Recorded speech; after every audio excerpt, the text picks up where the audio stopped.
Sosok Gus Samsudin yang pernah berseteru dengan pesulap merah kini dituding gangguan jiwa. Gus Samsudin kini kembali menjadi sorotan karena dituding mengalami gangguan jiwa setelah videonya yang bertingkah aneh viral di media sosial. Pemilik nama lengkap Gus Samsudin Jadab adalah ahli spiritual sekaligus pendiri Padepokan Nurzat Sejati, Jawa Timur. Gus Samsudin yang lahir pada tahun 1989 mulai dikenal publik saat memperlihatkan aksinya mengobati orang sakit di YouTube Padepokan Nurzat Sejati. Selain itu, Gus Samsudin juga bisa mengusir makhluk halus di tempat-tempat angker.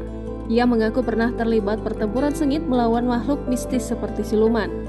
Bukan hanya satu akun, Gus Samsudin juga punya 2 akun lain di YouTube, yakni Gus Samsudin Jadab dan Gus Samsudin Family. Dalam konten YouTube miliknya, Gus Samsudin juga beberapa kali mendatangi dukun dan menaklukkan mereka. Tak hanya ahli spiritual, ia juga dikenal sebagai pendakwah. Gus Samsudin pernah mendalami agama Islam di Pondok Condromowo, Ngawi, Jawa Timur.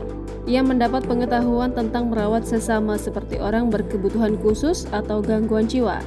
Setelah itu, karir pemilik Padepokan Nurzat Sejati meredup pasca berkonflik dengan pesulap merah atau Marcel Radival. Pesulap merah menyebut aksi Gus Samsudin yang sebagai ahli spiritual adalah penipuan hingga menghebohkan warganet. Dikutip dari tribunnews.com, kini Gus Samsudin mengaku sudah sembuh setelah sempat terlihat seperti ODGJ. Padahal dalam kesempatan yang sama, Gus Samsudin nampak mengais makanan bekas hingga tiduran di atas tanah saat hujan turun hanya dengan memakai sarung.